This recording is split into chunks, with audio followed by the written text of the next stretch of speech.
Franco, soy estudiante de medicina de la Universidad Cooperativa de Colombia.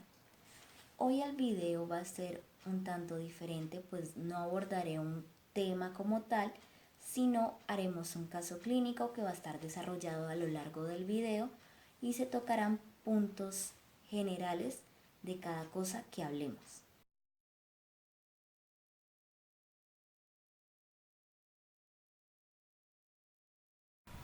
El caso clínico dice así: Mariana tiene 18 meses y es traída por Aurora, su mamá, por presentar desde hace 2 días tos y fiebre.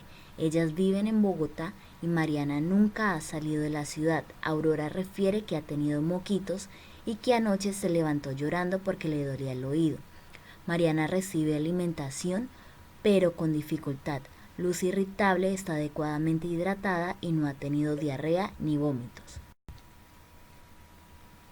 Al examinarla, se encuentra una temperatura de 38,5, una frecuencia cardíaca de 130, una frecuencia respiratoria de 36, una saturación de oxígeno de 95. Se realiza una otoscopia en donde se evidencia en el oído derecho un tímpano eritematoso y abombado, sin presencia de supuración. En la palpación del cuello encontramos adenopatía no dolorosa y al examinar la garganta se observa las amígdalas inflamadas y eritematosas sin placas. En la auscultación no se escuchan ni sibilancias ni estertores. Mide 80 centímetros y pesa 9,5 kilogramos. Para evaluar y clasificar a esta niña, según los lineamientos de IEPI, primero se pregunta el problema del niño, es decir, su motivo de consulta, que en nuestro caso es tos y fiebre. Luego se pasa a una serie de preguntas dependiendo de lo que tenga el paciente. La primera pregunta o verificación es si existen signos generales de peligro, haciendo 3 sencillas preguntas observadas en el cuadro gris. Y dependiendo a su respuesta, se clasificará o no en enfermedad muy grave. Traspasando eso a nuestro caso, en ningún momento se menciona alguno de los signos, por ende no está clasificada en enfermedad muy grave. El siguiente paso es preguntar si el paciente tiene tos o dificultad para respirar. Si la respuesta es afirmativa, se preguntará desde hace cuánto tiempo y si hay o no sibilancias, además de observar signos de dificultad respiratoria para así entrar a clasificar. La clasificación que nos muestra IEPI frente a tos y dificultad para respirar comienza con bronquiolitis, que la divide en grave y en bronquiolitis sola. Tengamos en cuenta que bronquiolitis se define como un episodio agudo de dificultad respiratoria con sibilancias y o crépitos parecidos a un cuadro catarral de vías altas que afecta a niños menores de 2 años. Lo siguiente es la clasificación de neumonía, que lo vimos en uno de los videos pasados. Después tenemos sibilancia, sibilancia recurrente y CRUP, tomando para sibilancia el primer episodio que se da antes de los 2 años y CRUP a un estridor agudo. Y el último ítem de esta clasificación es tos o resfriado, y es donde el paciente tiene tos pero no entra en ninguna de las clasificaciones anteriores, y es precisamente el caso de Mariana.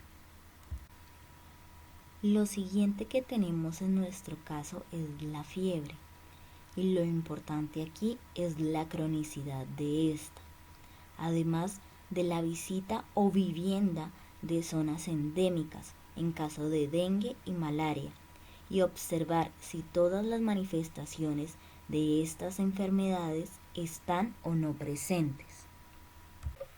Y así se clasificará según los signos en enfermedad febril de alto riesgo, riesgo intermedio o bajo riesgo, obteniendo aquí una clasificación más para Mariana, la niña del caso clínico.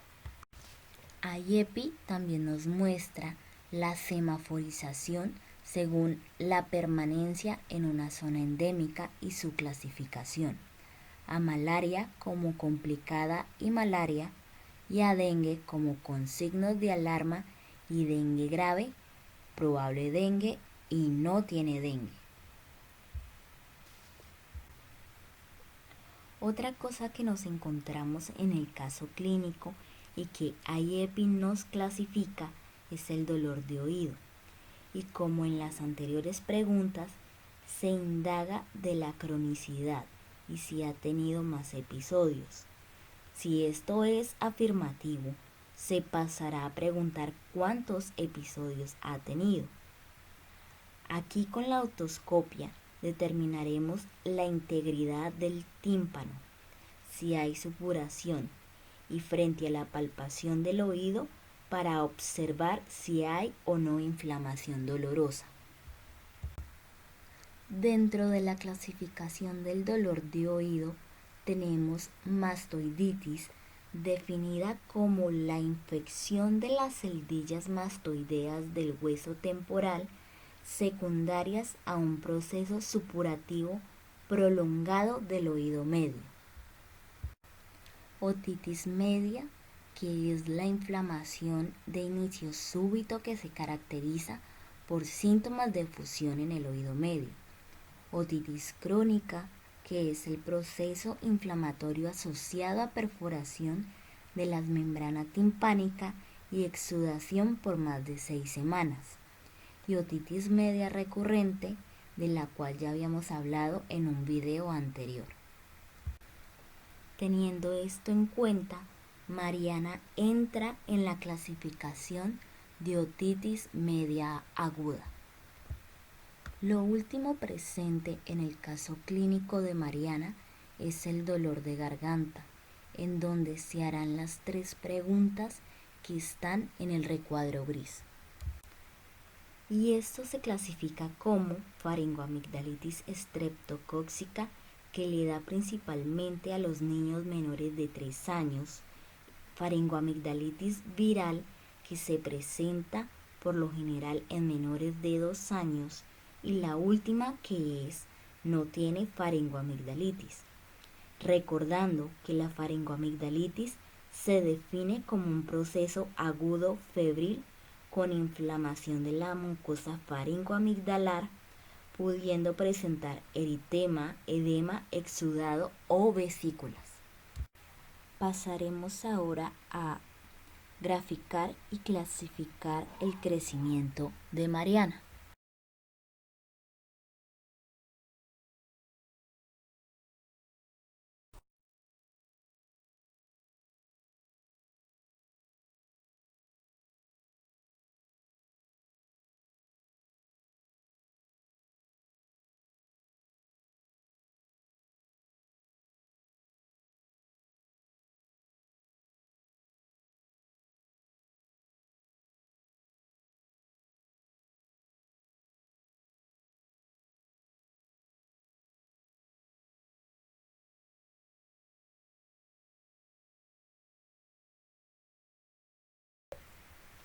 Teniendo en cuenta los resultados anteriores, podemos observar que en todos los criterios está adecuado, por ende determinaremos que está teniendo un crecimiento normal.